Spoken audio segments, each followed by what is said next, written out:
안녕하세요. 아토피와 싸우는 한의사 신덕일입니다. 지난 시간에는 편평사마귀의 특징에 대해서 설명을 해드렸고요. 이번 시간에는 편평사마귀와 다른 유사질환과의 차이점에 대해서 설명을 해드리겠습니다.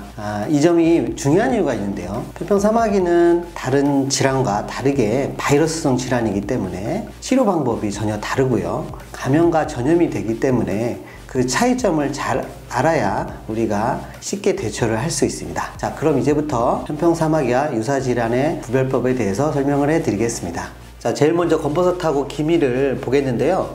이건 사실 구별이 쉬워요. 검버섯이나 기미 같은 경우는 우리가 피부의 노화나 또는 자외선 노출에 의해서 발생하는 색소 침착인데요. 실제로는 편평사마귀하고는 육안으로도 구별이 좀 쉽기 때문에 크게 문제가 되지는 않습니다. 자, 그 다음에 이제 지젖이라고 있는데요.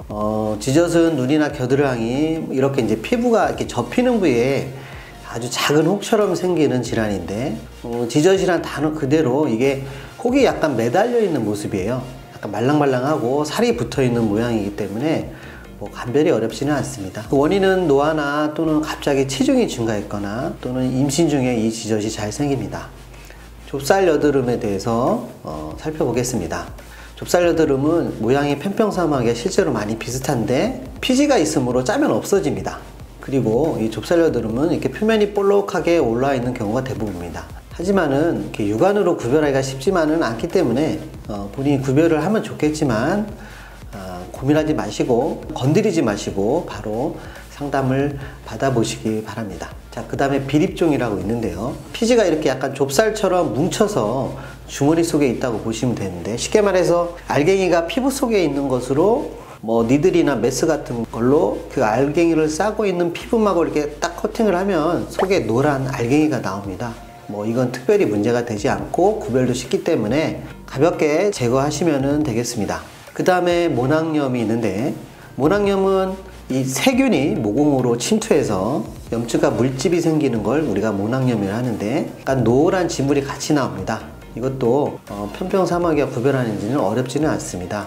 그 다음에 한간종이 좀 어려운데요. 편평사마귀와 구별하기가 쉽지만은 않습니다. 한간종은 그 이유리 씨 때문에 유명해졌잖아요. 이유리 씨가 한간종 때문에 고생했다고 예전에 TV에서 얘기를 했던 것 같은데, 한간종은 피부에 땀샘관에 증식해서 생기는 양성 종양인데 되게 눈 주변에 생기고, 이거는 특이하게 짜면은 짜지지도 않고 아무것도 나오지도 않습니다. 돌처럼 딱딱하게 이렇게 굳어 있거든요. 그리고 딱딱하고 튀어나와 있으면서 통증이나 가려움도 전혀 없고요. 그리고 좀 깊이 우리 피부 이렇게 진피층에 들어가 있어서 피부가 분리가 되지도 않고 덩어리가 압출되기도 않아서 이게 제거하기가 간단하지 않습니다. 이거는 이제 레이저 시술하는 게 현재까지는 가장 좋은 방법이고요.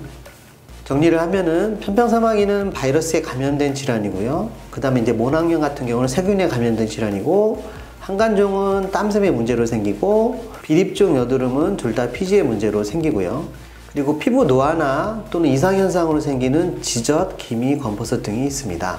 네, 지금까지 편평사마귀와 유사질환에 대해서 차이점에 대해서 설명을 해드렸습니다. 가장 큰 차이점은 편평사마귀는 바이러스 질환이라는 거, 그리고 온몸에 생길 수 있고 생길 때 가려움을 동반된다는 것입니다.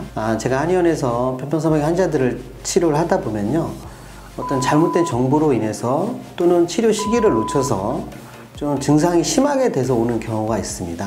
그러면 치료가 아주 길게 되겠죠. 그래서 제가 좀 좋은 정보와 올바른 정보를 제공하고, 또한 편평사마귀와 다른 유사질환의 차이점을 잘 우리 환자분들한테 제공하면은 좀 더 환자분들 고통에서 많이 좀 벗어날 수 있지 않을까 하는 생각으로 이 영상을 찍게 됐습니다. 또 우리 다른 피부 질환이나 또는 피부병에 대해서 궁금한 게 있으면 제 카톡으로 상담해 주시면 제가 언제라도 상담을 해 드리겠습니다. 자, 이상 아토피와 싸우는 한의사 신덕일이었습니다.